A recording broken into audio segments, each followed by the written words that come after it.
good morning viewers আজি আমি আলোচনা কৰিম ডিটাৰমিনাৰ্সৰ বিষয়ে তে ডিটাৰমিনাৰ্স ইয়াত লিখা আছে ডিটাৰমিনাৰ্স এটা ডিটাৰমিনাৰ্স কাক কয় ডিটাৰমিনাৰ্সৰ সংজ্ঞা এনেদৰে দিব পাৰি বা এটা সাধাৰণ সংক্ষিপ্ত ডেসক্ৰিপশন এনেকে দিব পাৰি নাউনৰ আগত বহি যিবোৰ ওৰ্ডে বা শব্দয়ে সেই নাউনৰ কাউন্টেবল আনকাউন্টেবল বা নিৰ্দিষ্ট অনিৰ্দিষ্ট আদি ৰূপায়ণ কৰে তাক ডিটাৰমিনাৰ্স বলে অৰ্থাৎ নাউনৰ আগত বহি যিবোৰ ওৰ্ডে সেই নাউনৰ কাউন্টেবল আনকাউন্টেবল বা নিৰ্দিষ্ট অনিৰ্দিষ্ট আদি ৰূপায়ণ কৰে তাক ডিটাৰমিনাৰ্স বুলি ক'লে বলে ডিটাৰমিনাৰ্স বিভিন্ন প্ৰকাৰৰ আছে few a few, some, any, much, many, each, every, lots of বিভিন্ন ধৰণৰ ডিটাৰমিনাৰ্স আছে যে সংক্ষিপ্ত আখৰত আমি আজি প্ৰথমত আলোচনা কৰিম সাম এনি এতিয়া সাম কত ব্যৱহাৰ হয় এনি কত ব্যৱহাৰ হয় এতিয়া সাম আমি আগৰ আলোচনাত পাই আহিছিলো যে সাম मोर विषय ते साम एसार्टिव सेंटेंस अर्थात हयबोधक बा वर्णनामूलक वाक्यर क्षेत्र साम व्यवहार है एनिटू नहयबोधक और प्रश्नबोधक वाक्यर क्षेत्र व्यवहार है अर्थात नेगेटिव एंड इंटरोगेटिव सेंटेंसर क्षेत्र एनी व्यवहार करा है एतिया कत व्यवहार करा है दुटा उदाहरण लो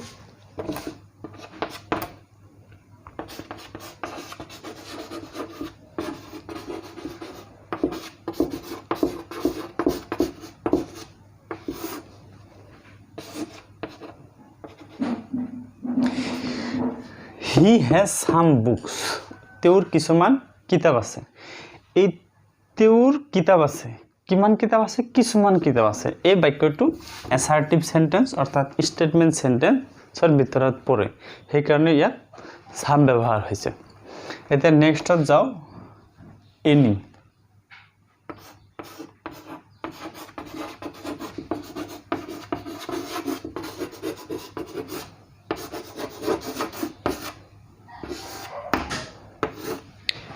এই বাক্যটো ইন্টাৰোগেটিভ সেন্টেন্স তে ইন্টাৰোগেটিভ সেন্টেন্স হৈছে কাৰণে ইয়াত এনি ব্যৱহাৰ হৈছে সংজ্ঞা এটাই ইন্টাৰোগেটিভ সেন্টেন্স হোৱাৰ বাবে ইয়াত এনি ব্যৱহাৰ হৈছে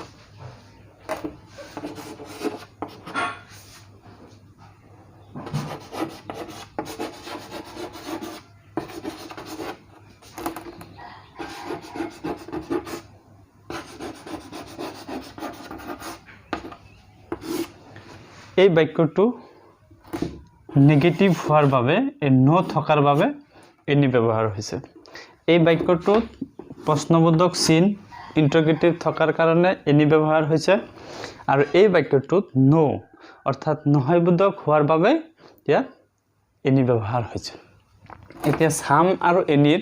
সাধাৰণ অৰ্থত সংজ্ঞাটো আমি পালো এতিয়া আমি নেক্সটত যাম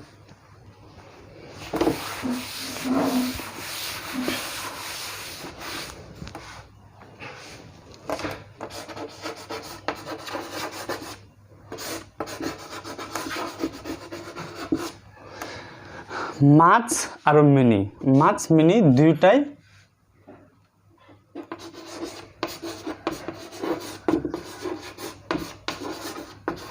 বেছি মাছ আৰু মিনি দুইটাই বেছি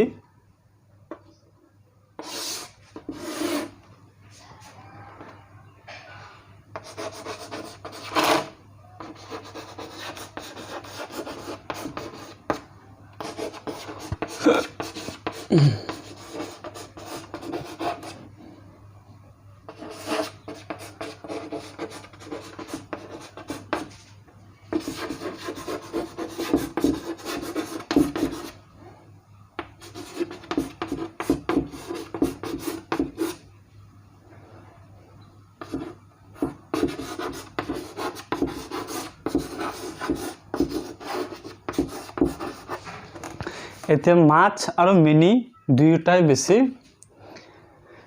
কিন্তু মাছটো ব্যৱহাৰ হ'ব আনকাউণ্টেবল অৰ্থাৎ যেটো গণিব নোৱাৰি পৰিমাণ বা অগণন এই গুটিখিনি এটা ইয়াৰ ক্ষেত্ৰত মাছ ব্যৱহাৰ হ'ব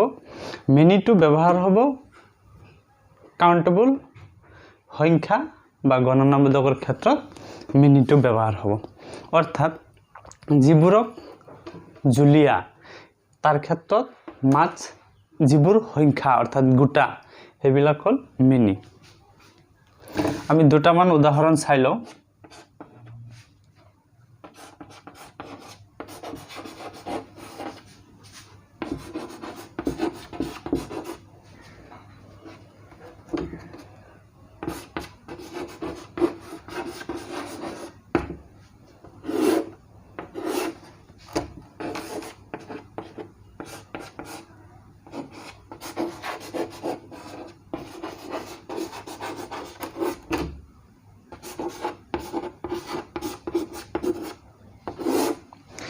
এতিয়া এই মাছ আৰু মেনি এটো বহাৰ ক্ষেত্ৰত আপোনাৰ কোনটোৰ ওপৰত নিৰ্ভৰ কৰিব এই যত মাছ আৰু মেনি থাকিব তাৰ পিছফালৰ যেটো ওয়াৰ্ড আছে সেই ওয়াৰ্ডৰ ওপৰতহে নিৰ্ভৰ কৰিব যেনেকৈ টেনশন আপোনাৰ টেনশন কিমান আছে মোৰ টেনশন কিমান আছে কোনো নাজানে এটো আমি হিসাব কৰিব নোৱাৰো সেই হিসাব কৰিব নোৱাৰাৰ কাৰণে টেনশনটো অগণন অৰ্থাৎ গণনা কৰিব নোৱাৰি সেই ক্ষেত্ৰত মাছ ব্যৱহাৰ হ'ল টেনশনটো গণিব নোৱাৰি কাৰণে ইয়াত মাছ ব্যৱহাৰ হ'ল আৰু ইয়াত তলত আছে বুকস কিতাপ অৰ্থাৎ কিমান কিতাপ আছে আমি কাউন্ট কৰিব পাৰিম হিসাব কৰিব পাৰিম সেই ক্ষেত্ৰত মিনি হ'ব অৰ্থাৎ আপোনালোকৰ পৰীক্ষাত লিখিবলৈ হলে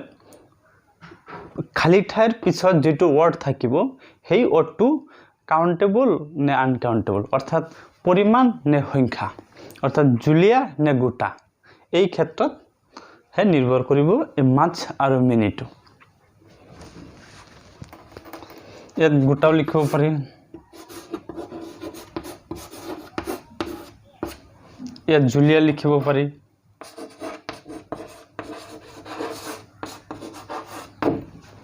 অৰ্থাৎ মাছ আৰু মিনিৰ definition to হল মাছ আৰু মেনি দুয়োটাই বেছি মাছ জুলিয়াৰ ক্ষেত্ৰত ব্যৱহাৰ হয় আনকাউন্টেবল পৰিমাণ অগণন আদিৰ ক্ষেত্ৰত মাছ ব্যৱহাৰ কৰা হয় আৰু মেনিটো হল কাউন্টেবল সংখ্যা গোটা বা গণনাবোধক আদিৰ ক্ষেত্ৰত মাছ মেনি ব্যৱহাৰ কৰা হয় উদাহৰণ দুটা আমি তলত দেখুৱাই দিছো এতিয়া আমি যাও নেক্সটত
গোটা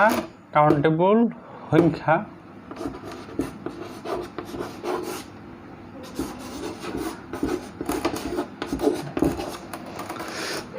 লিটল আৰু ফিউ দুয়োটাই কম লিটল ব্যৱহাৰ হয় জুলিয়াৰ ক্ষেত্ৰত আনকাউন্টেবলৰ ক্ষেত্ৰত পৰিমাণৰ ক্ষেত্ৰত অগণনৰ ক্ষেত্ৰত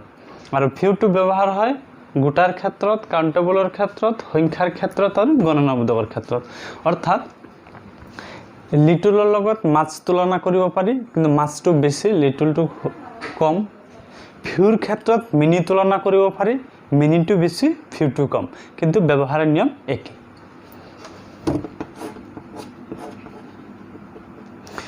আপোনালোকে মাছটো মনত থাকিলে ফিউটো মনত থাকিব লিটলটো মনত থাকিব মাছটো মনত থাকিলে লিটলটো মনত থাকিব আৰু মিনিটো মনত থাকিলে ফিউটো মনত থাকিব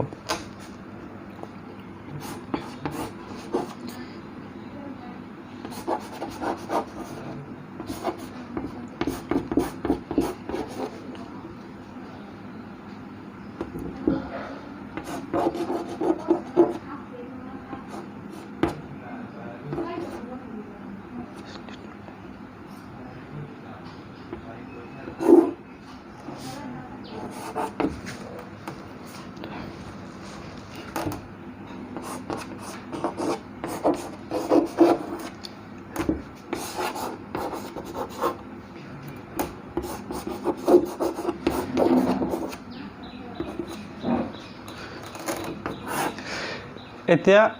মাছ আৰু মিনিৰ ক্ষেত্ৰত তেনেকৈ এই খালি ঠাই যে আছে ধৰি লওক এটো নাই ইয়াৰ পিছত কোনটো ৱৰ্ড আছে টাইমছ আছে এতিয়া টাইমছ আমি গণিব পাৰি না নোৱাৰি সময়টো আমি হিসাব কৰিব নোৱাৰি এটা আইডিয়া হে কৰিব পাৰি যেতিয়া 9টা বাজিছে এতিয়া 10টা বাজিছে এতিয়া 10টা 10 এতিয়া 11টা কিন্তু আমি সময়টো টোটাল কোনো হিসাব কৰিব নোৱাৰি সময়টো হল আনকাউন্টেবল সেই কাৰণে আনকাউন্টেবলৰ ক্ষেত্ৰত লিটল ব্যবহার হয়েছে লিটল না থাকিলে যদি বাক্যটোত মাছ মিনি থাকে তেনেহলে ইয়াত মাছ হ'ব পাৰে ইয়াত টেবুলস কিমান আছে আমি হিসাব কৰিব পাৰিম এতিয়া হিসাব কৰিব পাৰি কাৰণে ইয়াত ফিউ হৈছে যেনেদৰে মিনিৰ ক্ষেত্ৰত ইয়াত মিনি থাকিলে মিনি হলহেতেন ব্ৰেকেটত যদি মিনি থাকে তেনেহলে আপোনালোক মেনু দিব পাৰিব তেনেহলে আমি সহজতে জানি লৈছো 6টা প্ৰথমতে আমি জানি ললো ডিটাৰমিনাৰ্স কাক বলে ডিটাৰমিনাৰ্স সৰ সংজ্ঞাটো জানি লৈছো প্ৰথমতে যে নাউনৰ আগত যিবোৰ ৱৰ্ডে বহি সেই নাউনৰ কাউন্টেবল আনকাউন্টেবল আদি বা অনিৰ্দিষ্ট বা নিৰ্দিষ্ট আদি নিৰূপণ কৰে তাক ডিটাৰমিনাৰ্স বলে প্ৰথমতে আলোচনা কৰিছো সাম আৰু এনি সামটো হয়বোধক বাক্যৰ ক্ষেত্ৰত ব্যৱহাৰ হয় অৰ্থাৎ অ্যাসাৰ্টিভ সেন্টেন্সৰ ক্ষেত্ৰত ব্যৱহাৰ হয় আৰু এনিটো নহয়বোধক আৰু প্ৰশ্নবোধক বাক্যৰ ক্ষেত্ৰত ব্যৱহাৰ কৰা হয় অৰ্থাৎ নেগেটিভ এন্ড ইন্টাৰোগেটিভৰ ক্ষেত্ৰত ব্যৱহাৰ কৰা হয় নেক্সটত আমি জানি লৈছো মাছ আৰু মিনি দুটাই বেছি মাছটো আনকাউন্টেবল অৰ্থাৎ গণিব নোৱাৰি জুলিয়াৰ ক্ষেত্ৰত ব্যৱহাৰ হয় মিনিটো গণিব পাৰি অৰ্থাৎ গোটা পৰিমাণ বা কাউন্টেবলৰ ক্ষেত্ৰত ব্যৱহাৰ কৰা হয় উদাহৰণস্বৰূপে একেই লিটল আৰু ফিউ লিটলটো মাছৰ লগত তুলনা কৰিব পাৰি হেতু আনকাউন্টেবল অৰ্থাৎ জুলিয়াৰ ক্ষেত্ৰত ব্যৱহাৰ কৰা হয় ফিউটো কাউন্টেবল অৰ্থাৎ মিনিৰ লগত তুলনা কৰিব পাৰি এতিয়া নেক্সট ক্লাছত আপোনালোকৰ বাকি যিখিনি আছে এই গুটেইখিনি আলোচনা কৰিম আজিলৈ এইখিনি থাকক থ্যাংক ইউ